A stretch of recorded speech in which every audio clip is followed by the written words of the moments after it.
iman. Apa saudaraku? Iman. Ya.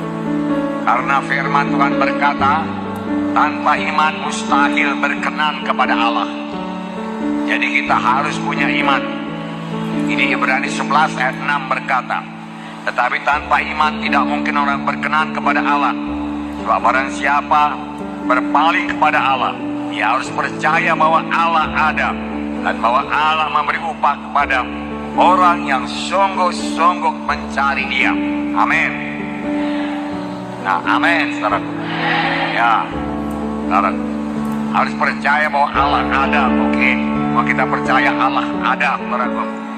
Tetapi Allah juga memberi upah pada orang yang sungguh-sungguh mencari Dia. Amin. Oke. Jadi setiap orang harus memiliki iman. Haleluya. Jadi pengakuan mulut ini sangat berkuasa. Pengakuan mulut ini sangat berkuasa. Ucapan kita sangat berkuasa.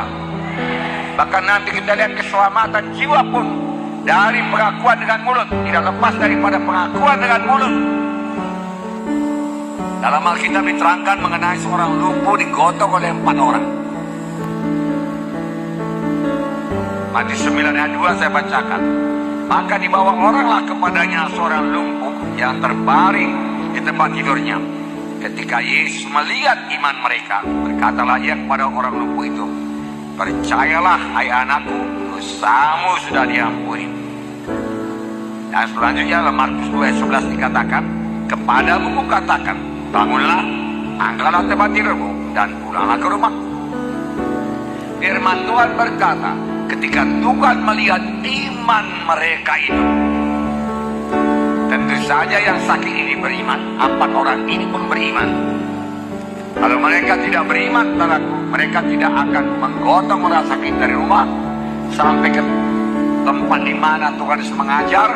Kemudian mereka naik ke atap, lalu membuka atap di atas Yesus, lalu mengulur orang sakit itu ke bawah. Itulah dia tindakan iman. Dan firman Tuhan berkata, itu semua dilihat Tuhan. Tentunya dia percaya penuh kalau dia berjumpa dengan Tuhan Yesus, dia akan sembuh. Sesuatu pasti terjadi kalau dia bertemu dengan Tuhan Yesus.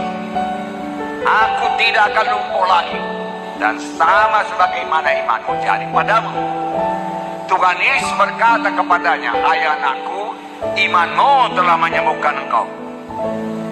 Hai anakku, dosamu sudah diampuni.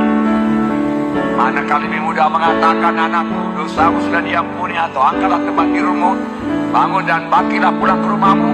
Tetapi supaya kamu tahu anak manusia di dunia ini berkuasa mengampuni dosa, kepadamu kukatakan, bangunlah, angkat tempat tidurmu, pulanglah ke rumahmu. Yesus melihat iman mereka. Iman mereka. Iman dapat dilihat dari pengakuan iman ucapan yang seturut dengan janji Tuhan tersebut, saudaraku, dan dari tindakan iman. Yakobus 2:26 berkata, seperti tubuh tanpa roh adalah mati, demikian juga iman tanpa perbuatan adalah mati. Harus bertindak. Harus bertindak. Ini percaya, ini beriman. Tidak benar ada orang mengatakan dia percaya kesembuhan tapi tidak ada tindakan. Saudaraku, tidak. Nah, saudaraku, 2 orang buta mengikuti Yesus. Saudaraku, mereka menangis berteriak. Saya bacakan ceritanya Matius 9:27-30. Ketika Yesus meneruskan perjalanan dari sana, Yesus meneruskan perjalanannya keluar kota, 2 orang buta mengikutinya sambil berseru-seru katanya, kasihanilah kami, hai anak Daud. Kemudian selanjutnya, setelah Yesus masuk ke dalam sebuah rumah, Yesus sampai ke kampung lain dan masuk ke sebuah rumah. Orang buta itu masih terus mengikut. Bagaimana dia mengikutnya? Boleh jadi dia ikut-ikut suara itu terus. Saudara, walaupun dia buta, saudara, dia ikut terus. Inilah tindakan iman. Amin. Ya. Datanglah kedua orang buta itu kepadanya dan Yesus berkata kepada mereka, percayakah kamu bahwa aku dapat melakukannya? Mereka menjawab, ya Tuhan, kami percaya. Percaya engkau aku dapat melakukannya? Ya Tuhan, kami percaya. Lalu Yesus menjamah mata mereka sambil berkata, jadilah kepadamu menurut imanmu. Dan sampai sekarang Tuhan Yesus masih berkata, jadilah kepadamu menurut imanmu.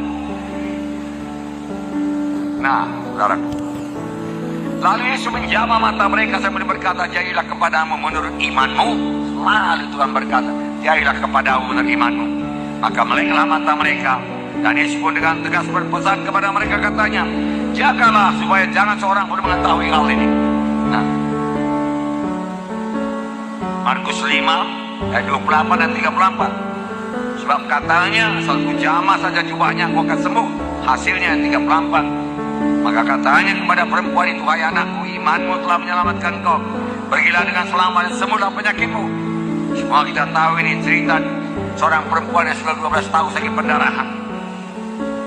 Sakit pendarahan kepada orang jauh ini merupakan satu hal yang najis.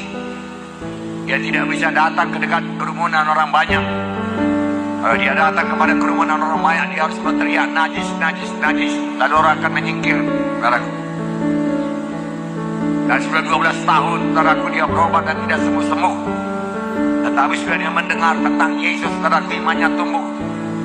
Lalu dia tidak berkata, dia tidak putus asa dan berkata, penyakitku sudah parah sekali, 12 tahun pun sakit, tidak bisa sembuh juga, maka kali ini pun tidak akan sembuh juga. Dia tidak berkata demikian. Kalau aku jamah saja jubahnya, pasti sembuh. Ini lain dari yang lain. Aku akan datang kepadanya. Aku langgarlah peraturan orang Yahudi. Lalu dia langgar peraturan orang Yahudi dengan orang banyak, dengan kerumunan laki-laki yang mengikuti Yesus. Dia jamah jubah Yesus karena imannya berkata, kalau aku jamah jubah Yesus, aku akan sembuh. Jangan tindakan iman itu, saudara, mengeluarkan kuasa dari Tuhan Yesus.